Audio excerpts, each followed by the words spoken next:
Hello friends, आप सभी लोगों का स्वागत है हमारे यूट्यूब चैनल पर।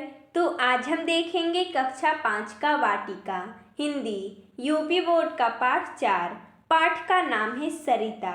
तो देखिए दोस्तों, जैसा कि हमने इस वीडियो में इस पाठ के प्रश्न उत्तर को लिया है, तो चलिए देखते हैं। प्रश्न क है, सरिता का जल कहाँ से आता है? इसका उत्तर हो जाएगा, सरिता का जल पर्वत की ऊंची बर्फीली चोटियों से आता है। अगला प्रश्न है, सरिता का जल रात दिन बहते हुए कौन सा कार्य करता है?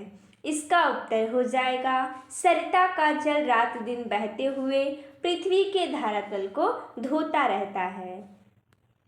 अगला है, पथिक सरिता के जल से किस प्रकार सुख पाता है? इसका उत्तर हो जाएगा, पथिक सरिता का थोड़ा सा शीतल जल पीकर ही तृप्त हो जाता है, अर्थात सुखी होता है।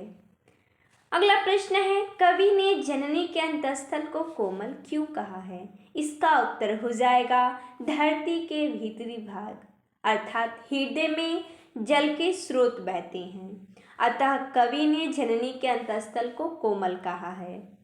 अगला है, सरिता के जल को तन का चंचल क्यों कहा गया है? इसका उत्तर हो जाएगा, सरिता का जल एक जगह स्थिर नहीं रहता, वह बहता रहता है, इसलिए सरिता के जल को तन का चंचल कहा गया है। अगला प्रश्न दूसरा है, नीचे लिखी पंक्तियों का भाव स्पष्ट कीजिए। पंक्ति है, तन का चंचल मन का विह्वल, यह लघु सरिता का बहता जल। इस पंक्ति का भावार्थ हो जाएगा, लगातार आगे बढ़ते रहने के कारण नदी के जल को तन का चंचल मन का विह्वल कहा गया है। अगला है, दिन भर रजनी भर जीवन भर धोता वसुधा का अंतस्थल।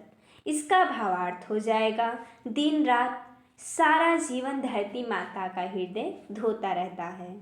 अगला पंक्ति है, नित जल कर भी कितना शीतल। इसका भावार्थ हो जाएगा, सूर्य का ताप सहन कर भी नदी का जल ठंडा रहता है। अगला है, बहता रहता युग युग अविरल। इसका भावार्थ हो जाएगा, युगों युगों तक लगातार बहता रहता है। अगला प्रश्न तीसरा है, सोच विचार बताइए, क्या कारण है नदियों का जल उद्गम स्थल पर शुद्ध होता है जो आगे चलकर प्रदूषित हो जाता है?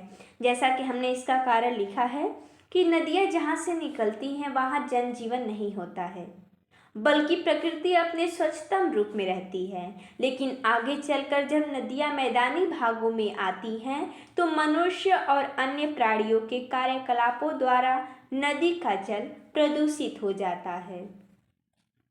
अगला प्रश्न चौथा है, भाषा के रंग। प्रश्न है, कल कल छल छल समान ध्वनि के शब्द हैं जिनका एक साथ दोहरा प्रयोग हुआ है, इससे भाषा में सुंदरता बढ़ी है। कविता में आए इस प्रकार के अन्य शब्द लिखिए।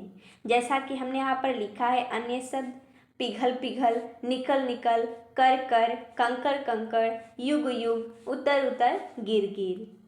अगला प्रश्न है, कविता की पंक्तियों के अंत में समान तुक वाले शब्द आए हैं, जैसे विकल निकल, जल छल। इसी प्रकार समान तुक वाले शब्दों के जोड़े बनाइए।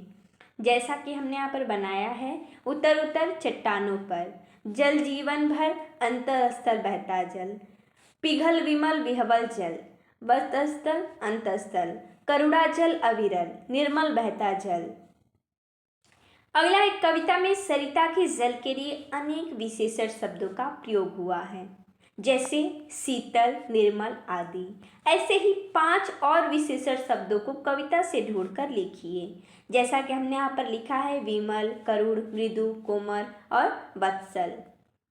अगला है प्रश्न, दो दो पर्यायवाची लिखिए। जैसा कि हमने यहाँ पर लिखा है, शब्द है सरिता, पर्वत, जल और वसुधा। इनका हमें पर्यायवाची लिखना है। सरिता का हो जाएगा नदी और तरंगिणी, पर्वत का हो जाएगा पहाड़, शैल, जल का हो जाएगा वारी, सलील, वसुधा का हो जाएगा धरा, भूमि। अगला प्रश्न 5वां है, अनुमान और कल्पना। यदि नदियों का जल सूख जाए तो क्या होगा? हमने यहाँ पर लिखा है अनुमान लगाकर, यदि नदियों का जल सूख जाए तो पेयजल की समस्या खड़ी हो जाएगी। सिंचाई के लिए पानी का अभाव हो जाएगा। पशु पक्षी प्यासे मरने लगेंगे। देश में त्राही त्राही मच जाएगा। नदियों पर बनाए गए बांधों से उत्पन्न की जाने वाली बिजली हमेशा के लिए गुल हो जाएगी और बिजली की आपूर्ति बाधित हो जाएगी, जिससे जीवन के हर क्षेत्र पर प्रभाव पड़ेगा। अगला प्रश्न 6 नंबर है तुम्हारी कलम से। जल ही जीवन है, इस कथन के संबंध में अपने विचार को 10 पंक्तियों में लिखिए। तो जैसा कि हमने यहाँ पर लिखा है, जल के बिना जीवन की कल्पना भी नहीं की जा सकती। मनुष्य सहित अन्य प्राणियों की प्यास बुझाने के लिए जल अत्यावश्यक है। मानवीय जीवन में न केवल प्यास बुझाने के लिए बल्कि अनेक दैनिक कार्यों के लिए भी जल की आवश्यकता पड़ती है। कपड़े धोना, बर्तन धोना, साफ सफाई, नहाना, अनेक ऐसे कार्य हैं जो जल के बिना नहीं हो पाएंगे।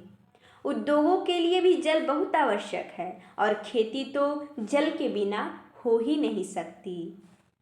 फसलों को यदि समय पर सींचा नहीं जाता तो वे सूख जाती हैं। जल के बिना फल, सब्जियां, दाल कुछ भी नहीं उपजाई जा सकती। इस प्रकार जीवन के प्रत्येक क्षेत्र में हमें जल की आवश्यकता पड़ती है। अतः यह बहुत जरूरी है कि हम जल के महत्व को समझें और जल की एक एक बूंद का संरक्षण करें।